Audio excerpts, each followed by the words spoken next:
Hello friends, आपका विद्या teaching में स्वागत है। मेरा नाम मोनिका शर्मा है और जैसा कि मैं आपको छोटे छोटे सीडीपी के टॉपिक पढ़ाऊंगी जो आपके हर एक एग्जाम में आपके काम में आते हैं। आज जैसे सी टेट हुआ, आपका यूपी टेट हुआ, सुपर टेट हुआ, इसमें 1 नंबर का क्वेश्चन आज इस टॉपिक से क्लियर हो जाएगा आपको। तो देखिए, बाल केंद्रित शिक्षा क्या होती है। अब थोड़ा सा आप वैसे सोचिए कि बाल केंद्रित शिक्षा क्या होती है। जैसे कि जब आप क्लास में जाते हैं तो क्लास में जब जाते हैं तो आपको पता है अलग अलग प्रकार के बच्चे होते हैं। और जब अलग अलग प्रकार के बच्चे होते हैं तो आप उनको उन्हीं के अकॉर्डिंग, इच्छा के अनुसार उनके ऐसी ही एजुकेशन देना, वो कहलाता है हमारा बाल केंद्रित शिक्षा। मतलब इसका ये है कि बच्चे की रुचि को जानकर उसमें जो शिक्षा दी जाती है उसको कहते हैं बाल केंद्रित। देखिए, बाल केंद्रित शिक्षा इसको कहते हैं इंग्लिश में चाइल्ड सेंटर्ड एजुकेशन। अब इसमें क्या है, इनके जिन्होंने ये बाल केंद्रित शिक्षा पहले की थी तो उनका नाम था जॉन डेवी। क्या नाम था उनका? John Dewey. जैसा कि आप सबको पता होगा, इनके जिन्होंने ये दिया था उनका नाम था जॉन डेवी। ठीक है, और ये कहाँ के रहने वाले थे? ये थे यूएसए के। इन्होंने क्या करा था, इन्होंने ही इस बच्चों को देखकर एक एजुकेशन दी थी। इन्होंने ही बोला था कि बच्चों के केंद्र को लेकर, जो बच्चों के केंद्र को लेकर जो शिक्षा दी जाएगी उसको ही बाल केंद्रित शिक्षा कहते हैं। अब देखिए, इन्होंने कहा था कि जो भी शिक्षा आपको देनी है वो बालक के अनुसार शिक्षा दी जाए।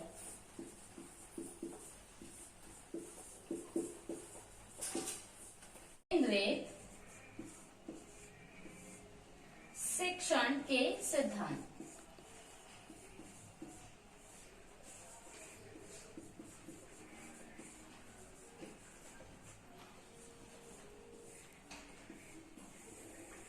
अब जो हमारा नेक्स्ट टॉपिक होगा वो रहेगा बाल केंद्रित शिक्षण के। नेक्स्ट है आपका निश्चित, मैं आपको इंग्लिश में भी बताती जाऊंगी, निश्चित उद्देश्य का सिद्धांत।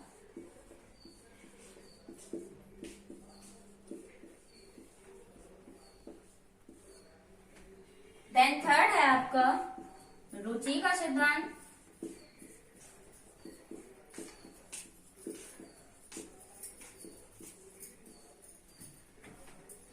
फोर्थ है आपका व्यक्तिगत विभिन्नताओं का सिद्धांत। वीडियो नेक्स्ट है आपका, यहाँ स्पेस नहीं है तो मैं यहाँ कर देती हूँ, 5 वाला है आपका जीवन से संबंधित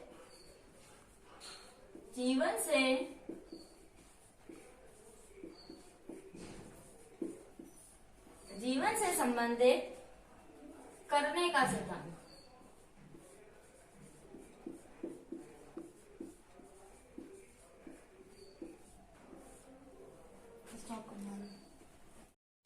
देखिए, अब आते हैं आपके बाल केंद्रित शिक्षण के सिद्धांत के बारे में।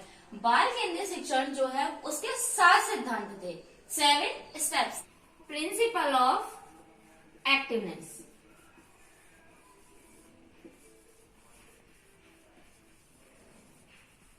इसमें क्या होता है कि जैसे कि आपने क्लास में बच्चा को देखा होगा, जब बच्चा जो होता है वो बिल्कुल हर एक चीज के लिए एक्टिव हो, मतलब अंदर से उसको डिजायर हो कि हाँ, मतलब हर अगर कोई भी वर्क दिया जाए तो बच्चा उसके लिए प्रिफर हो, एक्टिव हो अंदर से एकदम। तो वो हमारा आता है, फर्स्ट आता है principle of activeness. Next then second है आपका प्रिंसिपल ऑफ फिक्स गोल। देखिए, इससे क्या है कि जब भी आपने देखा होगा, आप जब क्लास में जाते हैं तो बच्चा जो होता है वो क्या है, हम उसको एक गोल की तरफ लेके जाते हैं। अगर जैसे हमें कोई भी टॉपिक पढ़ाना है, जैसे मैं आज आपको एक बाल केंद्रित शिक्षा पढ़ा रही हूँ, तो इसका आपका गोल क्या है, मतलब इससे आपको क्या सीखने को मिलेगा, वो आता है आपका निश्चित उद्देश्य का सिद्धांत। जब आप इस वीडियो को देखेंगे, देखने के बाद फिर आपने जो सीखा उसको बोल सकते हैं कि हाँ, आपने कोई गोल अचीव किया, मतलब एक स्मॉल ही गोल है लेकिन आपने वो अचीव किया है। इसको कहेंगे principle of fix goal. Then next है आपका प्रिंसिपल प्रिंसिपल ऑफ इंटरेस्ट। अब जैसे थर्ड वाला आपका आता है रुचि का सिद्धांत। रुचि क्या होती है कि जैसे कि आपने देखा होगा, काफी आपने घर पर भी देखा होगा, काफी सारे अलग अलग बच्चे होते हैं जिनको क्या होता है कि अब उनकी अलग अलग क्या है रुचियां होती हैं, इंटरेस्ट अलग अलग होता है। तो ऐसे ही क्या है कि हम अगर उनकी रुचियों को लेकर ही उनको जो शिक्षा दी जाए तो उससे क्या है, बच्चा जो है वो अच्छा क्या कर पाएगा, अच्छा वर्क कर पाएगा और अपने गोल को जल्दी ही अचीव कर पाएगा। तो इसलिए बच्चे में क्या होना चाहिए, उसकी इंटरेस्ट के अकॉर्डिंग हमें उसको पढ़ाना है। अब देन नेक्स्ट आता है आपका प्रिंसिपल ऑफ इंडिविजुअल डिफरेंसेस। ठीक है, ये आपका होता है व्यक्तिगत विभिन्नताओं का सिद्धांत। इसका मतलब होता है कि देखो बच्चों की अलग अलग, हर कोई एक अलग पर्सन होता है, उसकी अलग अलग क्या होती है, विभिन्नताएं होती हैं, पर्सनैलिटी जिसको बोलते हैं। हर एक बच्चा एक जैसा नहीं होता। चाहे आप घर में मान लीजिए, फॉर एग्जाम्पल आप अपने बच्चों को ही ले लीजिए, या घर में बच्चे होंगे, ऐसा तो है नहीं कि वो एक जैसे हों, एक जैसे नहीं होते, मतलब वो अलग अलग होते हैं। तो इसका फोर्थ वाला यही कहता है, जॉन डीवी ने ये शिक्षण के सिद्धांत में बोला गया था कि व्यक्तिगत विभिन्नताओं का सिद्धांत भी, मतलब अलग अलग बच्चे को देखकर ही हमें क्या करना चाहिए, अपना प्रिंसिपल को वो करना चाहिए, प्राप्त करना चाहिए, मतलब उनको देख रेख करनी चाहिए इस चीज के लिए। देन आपका आता है नेक्स्ट 5, जीवन से संबंधित करने का सिद्धांत। Correlate principle of correlate the life. यहां तक आप लोगों को समझ में आया। फिफ्थ वाला यह है कि जीवन से संबंधित करने का सिद्धांत है। तो इसका मतलब ये देखो, कोई भी चीज है, अगर हम अपनी लाइफ में कोई भी चीज को, मतलब उसको कोरिलेट होके चलेंगे, मतलब कोई भी दिनचर्या को अगर हम उससे रिलेट करके चलेंगे तो हम इजीली तरीके से बच्चे को क्या कर पाएंगे। अब जैसे आप क्लास में जा रहे हैं, तो जब आप क्लास में जाते हैं, अगर आप बच्चे को समझा रहे हैं तो उसके जो दैनिक जो दिनचर्या है उससे संबंधित आप अगर उदाहरण देंगे तो बच्चा अपने जीवन से संबंधित जो सिद्धांत जो है वो अच्छी तरीके से समझ भी पाएगा और इसको क्या कर पाएगा, प्राप्त भी कर पाएगा और आगे अपने जीवन में फॉलो भी कर पाएगा। नेक्स्ट आपका आता है प्रेरणा का सिद्धांत। इसको कहते हैं प्रिंसिपल ऑफ मोटिवेशन। यहाँ स्पेस थोड़ा सा कम है, इस वजह से मैं यही लिख देती हूँ,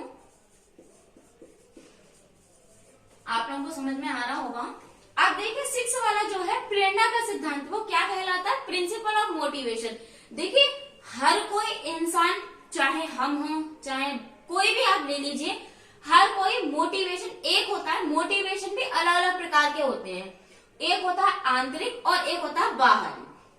आंतरिक इसमें क्या होता है कि आंतरिक जो मोटिवेशन होता है ना, वो हमें खुद से ही अंदर से ही कोई भी चीज को मोटिवेट करता है। और बाहरी मोटिवेशन क्या होता है, जैसे कि फॉर एग्जांपल आप क्लास में जाते हैं, जब आप क्लास में जाते हैं तो आपके जो टीचर हैं आपको जो मोटिवेट कर रहे हैं, तो वो हमारा आ जाएगा प्रिंसिपल ऑफ मोटिवेशन में। अब यहाँ पे बालक के अनुसार मोटिवेशन क्या है वो आप समझिए। बालक के अनुसार ये है कि बच्चे को देखकर, बच्चे की इच्छा को देखकर जो टीचर, बच्चे की इच्छा को देखकर जो टीचर उसको मोटिवेट करे, उसको वो बाल केंद्रित शिक्षण के सिद्धांत में आता है। अब आपने देखो मोटिवेशन भी देखिए बच्चे को, अगर जैसे कि अब मान लीजिए आप क्लास में हैं, आपने टेस्ट लिया बच्चे का, जब आपने टेस्ट लिया तो फिर बच्चे को क्या समझाया, अगर किसी बच्चे के अच्छे मार्क्स आते हैं एक बच्चे के और एक बच्चे के खराब आते हैं, तो आप अच्छे वाले बच्चे को तो शाबाशी दोगे, लेकिन जो खराब वाला बच्चा है उसे थोड़ी ना ये कहोगे कि नहीं आपके खराब मार्क्स आए हैं और आप तो पढ़ने में बिल्कुल बेकार हो। तो ये चीज नहीं है। हम क्या करेंगे, जो खराब, जो जिनके मार्क्स कम आए बच्चे के, उसको भी मोटिवेट करेंगे। मोटिवेट किस तरह से करना है कि बेटा आप आगे नेक्स्ट एग्जाम में बहुत अच्छा करोगे, आप थोड़ा सा अपने ध्यान दीजिए। तो हमने क्या करा, हमने अपने माइंड में सेटअप कर लिया कि हाँ हमने जो टीचिंग जो बेस है वो किसके लिए ली, मतलब बच्चे को मोटिवेट करा। अब नेक्स्ट टाइम जब उसका टेस्ट होगा तो बच्चा अच्छा पढ़ेगा। पहला आता है आपका क्रियाशीलता का सिद्धांत, बच्चे को एक्टिव होना चाहिए।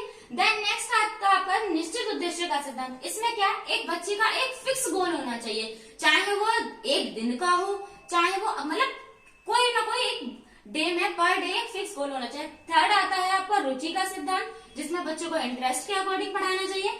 फोर्थ आता है आपका व्यक्तिगत विभिन्नताओं का सिद्धांत। इसमें क्या है, इंडिविजुअल डिफरेंसेस होते हैं जो उसके अकॉर्डिंग हमें शिक्षण देना चाहिए। नेक्स्ट आता है जीवन से संबंधित करने का सिद्धांत, मतलब बच्चे को उनकी लाइफ स्टाइल से अगर आप जोड़ के रखोगे तो आगे उनको क्या रहेगा, सुविधा रहेगी। 6 आता है आपका प्रिंसिपल ऑफ मोटिवेशन, प्रेरणा का सिद्धांत। 7 आता है आपका आवृत्ति का सिद्धांत। आज आपका ये एक छोटा सा टॉपिक था बाल केंद्रित शिक्षा का, जो आपका ये पूरा हो चुका है। अगर आपको अच्छा लगे तो लाइक कीजिए, लेकिन आगे जाके आप उन कमियों को भी बताइएगा ताकि हम और अच्छा कर सकें। धन्यवाद।